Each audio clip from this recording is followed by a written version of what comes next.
Today we're here to implement a spill response strategy as part of the McKenzie Watershed Emergency Response System. Basically, the system is designed to help local emergency responders and others respond to catastrophic spill events. If we had such an event, then having local resources, local training so that we can get out there quickly and hopefully mitigate potential downstream threats to a spill is kind of the goal. So if a spill occurs, people can enter that incident into the system and calculate a travel time to warn anyone downstream that might be affected, whether that's a water treatment plant operator or a fish hatchery or some other type of critical resource. It at least gives them a heads up that something is coming so they can take appropriate actions to protect public drinking water or fish or whatever else is critical. We've got 4 MWERS spill response trailers staged throughout the watershed. Anybody available and willing would show up. And we do a drill every year so that people have an idea of how to do this and keep in practice for what we would do if there was an actual spill that we had to respond to.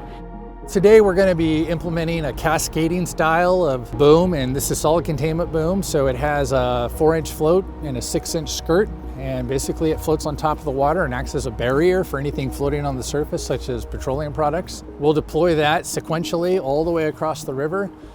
We do it with multiple teams, an A, B, and a C team that all are working together under the direction of the operations chief. So the upstream side on the opposite bank is the C team. That'll be the upstream anchor point.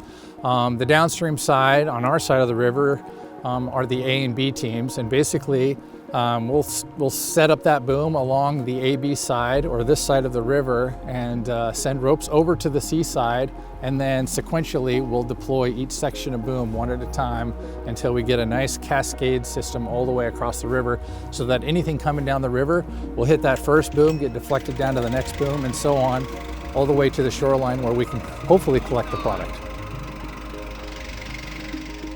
I mean, if you don't have this system in place, you rely a lot on basically contacting other partners or organizations kind of one by one and alerting them to the spill.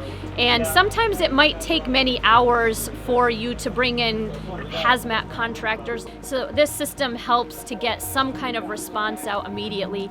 We're really lucky to have a lot of partners in this system, and it's really important to have a strong partnership because it takes many different organizations to protect the river.